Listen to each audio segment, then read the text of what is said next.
Γεια σας, κυρία Σαχινίδου. Ναι. Χαίρομαι πολύ καταρχάς που σας βλέπω στον αέρα. Χαίρομαι πάρα πολύ. Στο δικό μας αέρα, στο δικό μας αέρα. Στο δικό σας αέρα και μπήκα μέσα στο δικό σας αέρα λέγοντας σε εσάς χρόνια πολλά και στα τέλεια του χρυσού. Μια αύριο αρμονισμένη ζωή σου όλη, κορίτσι μου. Να είστε καλά. Σας ευχαριστώ πολύ, κυρία Σαχινίδου. Παίρνεις και λίγο λάμψη όμως και από τον φίλο μας εκεί το Σαλονικιό, γιατί είναι ένα εξαίρετο. Και εγώ Σαλονικιά είμαι, κυρία Σαχινίδου, τη λάμψη της πόλης έχω. Την αγάπη μου. Βλέπω και τους Τούρκους εκεί που μπήκανε σε ένα χορό. Θα μας τρελάνουν αυτοί τώρα, κυρία Σαχινίδου. Θα μας τρελάνουν, δεν είναι η πρώτη φορά. Δεν είναι η πρώτη φορά. Γίνεται μια συστηματική προσπάθεια της πολιτιστικής ιδιοποίησης και η αλλίωση της ιστορικής αλήθειας και η πολιτιστική οικειοποίηση. Ναι. Και όχι μόνο στους ποντιακούς χορούς που η λέξη χορός είναι αρχαία ελληνική λέξη. Δηλαδή την αναφέρει ο Όμηρος στην Ιλιάδα, στην Οδύσσεια. Μιλάει για τον χώρο, το χωροστάσιο όπου στην πλατεία μαζεύονταν όλοι και χορεύανε κυκλικά τους χορούς μας. Τώρα λίγο για να ενημερώσουμε, μπράβο. Να πούμε λίγο τι κάνανε οι Τούρκοι, έτσι. Έσπασαν ρεκόρ Guinness, αλλά παρουσίαζαν τον ποντιακό χορό ως τουρκικό παραδοσιακό χορό. Είναι τα πλάνα τα οποία παρακολουθούμε, αυτά. Τα παρακολουθώ και βλέπω ότι οι ποντιακοί χωροί να τους στείλουμε ένα μήνυμα και σε όλους τους Έλληνες όπου γης που το γνωρίζουν ότι είναι ένα αναπόσπαστο κομμάτι της παράδοσης, της πολιτιστικής ταυτότητας των Ελλήνων του Πόντου. Από τη στιγμή που ένα παιδί με το που γεννιέται αρχίζει να έχει ρυθμούς μέσα, γιατί το DNA παραμένει, το ξέρουμε πάρα πολύ καλά όλοι, και αν δεν το ξέρουν κάποιοι να το μάθουν, ότι οι χοροί, οι ποντιακοί είναι η ταυτότητα της παράδοσης μας. Και όσο και αν θέλουν, η λέξη χορός είναι μια λέξη η οποία είπαμε καθαρά ελληνική, την δανείστηκαν οι Λατίνοι, μετά Άγγλοι, Γερμανοί. Ο χορός, λέγαμε στην αρχαία τραγωδία, το σύνολο των ανδρών τότε, οι οποίοι λέγανε, επαναλαμβάνανε σε κυκλικό χορό και όχι μόνο αυτά που λέγανε οι πρωταγωνιστές, χορεύοντας κιόλας. Το παρακολουθούμε και σε όλες τις θεατρικές παραστάσεις και στην αρχαία τραγωδία, στα θέατρά μας. Την παράδοσή μας οι Τούρκοι, κυρία Σαχινίδου, καπηλεύονται την παράδοσή μας, αλλοιώνουν την ιστορία μας. Για ακόμη ναι, αλλά και εμείς πρέπει κάτι να κάνουμε όμως. Γι' αυτό σας ευχαριστώ από καρδιάς που αυτά τα πράγματα πρέπει να τα συζητάμε. Διότι οι Τούρκοι δεν είναι το μόνο που κάνουν. Η πολιτιστική μας παράδοση εκεί μιλάει από μόνη της. Σαφώς. Τη λύρα δεν είναι και να προσπάθησαν να οικειοποιηθούν. Τα μνημεία μας, την άλλη πολιτιστική μας κληρονομιά. Το μπακλαβά, την μπουγάτσα, το κουλούρι. Ακριβώς. Επίσης, όλα αυτά. Και εν πάση περιπτώσει, η μουσική, ο χορός, νομίζω ότι ενώνει τους λαούς και δεν τους διχάζει. Και αυτό προσπαθούν να κάνουν τώρα οι Τούρκοι. Μα με το ζεϊμπέκικο το ίδιο δεν είχαμε πριν από ένα μήνα πάλι, που έλεγαν ότι είναι ζεϊμπέκ και όχι ζεϊμπέκικο, άρα είναι δικός τους χορός και το ζεϊμπέκικο. Σε λίγο θα μας πούνε και το καλαματιανό ότι είναι δικό τους, ας πούμε, ότι έχουν καλαμάτα κι αυτοί.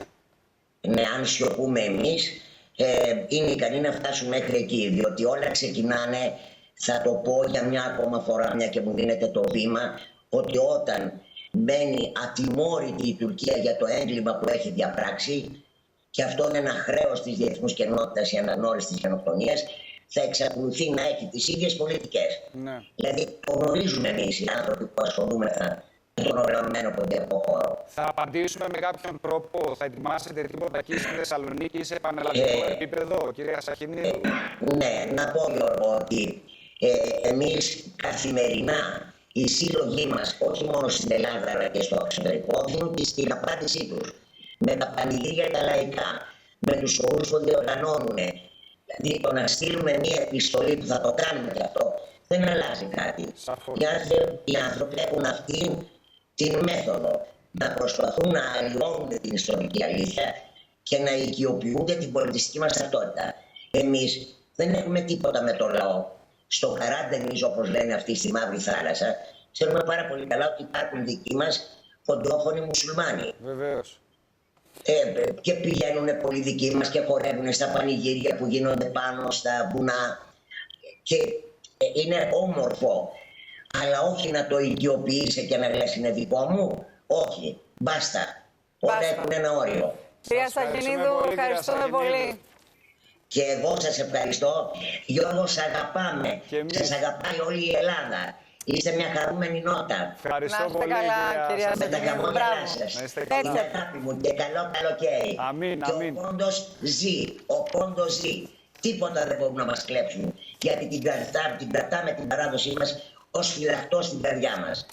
Έντονες αντιδράσεις προκαλεί καταγραφή νέου ρεκόρ Guinness στην Τουρκία, όπου περίπου 5.000 άνθρωποι χόρεψαν ταυτόχρονα το λεγόμενο χορόν, με την εκδήλωση να παρουσιάζεται ως ο μεγαλύτερος τουρκικός παραδοσιακός χορός. Το ρεκόρ Guinness πιστοποίησε αποκλειστικά τη μαζική συμμετοχή των χορευτών και όχι την ιστορική ή πολιτιστική προέλευση του χορού.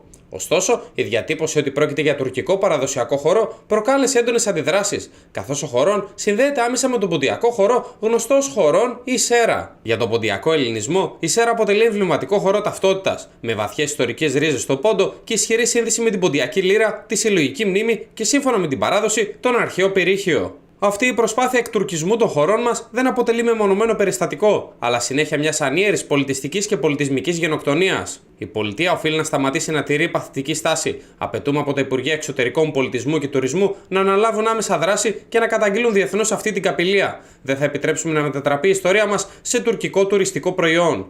Αναλυτές επισημαίνουν ότι ο χορόν αποτελεί κοινό χορευτικό ιδίωμα της περιοχής της Μαύρης Θάλασσας, το οποίο σήμερα χορεύεται και στην Τουρκία. Τονίζουν όμως ότι η παρουσίασή του ως αποκλειστικά τουρκικού παραδοσιακού χορού παραβλέπει την ποντιακή ελληνική διάστασή του και τροφοδοτεί τη συζήτηση γύρω από την πολιτιστική κληρονομιά της περιοχής.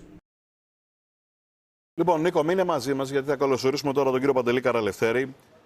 Μια προσωπικότητα του ποντιακού ελληνισμού σε Ελλάδα και στην Παγκόσμια Συνομοσπονδία των Ποντίων. Κύριε Καραλευθέρη, ευχαριστούμε πάρα πολύ. Την καλημέρα μας. Γνωρίζετε πάρα πολύ καλά τα ποντιακά θέματα και βεβαίως το ζήτημα το οποίο έχει προκύψει από εχθές που θα μας δώσει τώρα την είδηση ο Νίκος Νανούρης. Μισό λεπτό, κύριε Καραλευθέρη, θα δούμε εσάς. Νίκο, τι ακριβώς βλέπουμε τώρα στα πλάνα μας? Για πες μας. Ναι, διοργανώθηκε μια εκδήλωση στην Κωνσταντινούπολη από το Σύλλογο Τουρκικών Λαϊκών Χωρών, όπου ο στόχος ήταν να σπάσει το ρεκόρ Guinness. 5.000 χορευτές χόρευαν επί 3 λεπτά το παραδοσιακό, όπως λένε εδώ στην Τουρκία, χορόν, ο οποίος συνδέεται με τον πόντο. Αυτό που δήλωσαν οι διοργανωτές είναι ότι ο συγκεκριμένος χορόν, έτσι το ονομάζουν εδώ, είναι δικό τους. Δεν θα επιτρέψουν σε κανέναν να ελεηλατήσει την κληρονομιά τους, όπως ανέφερα χαρακτηριστικά. Έσπασαν το συγκεκριμένο ρεκόρ Guinness. Επί 3 λεπτά χόρευαν φορώντας τις παραδοσιακές στολές, όπως βλέπετε και στα πλάνα. Και ο στόχος των διοργανωτών, όπως δήλωσα μετά το τέλος της εκδήλωσης, είναι να διοργανωθεί άλλη μια εκδήλωση στη Σμύρνη αυτή τη φορά, όπου θέλουν 15.000 χορευτές να χορέψουν ζεϊμπέκικο, να σπάσουν άλλο ένα ρεκόρ Guinness. Δηλαδή, βλέπουμε ότι υπάρχει και αυτό στο τραπέζι. Το είχαμε ξαναφέρει, νομίζω, και σε άλλη μετάδοση για το ζεϊμπέκικο που οι Τούρκοι διεκδικούν. Το θέλουν, θεωρούν ότι είναι δικό τους. Τώρα είχαμε και το θέμα με τον ποντιακό χορό που έσπασε και το ρεκόρ Guinness. Είναι η εκδήλωση που έγινε στην Κωνσταντινούπολη. Κύριε Καραλευθέρη, βλέποντας αυτές τις εικόνες, πώς νιώθετε?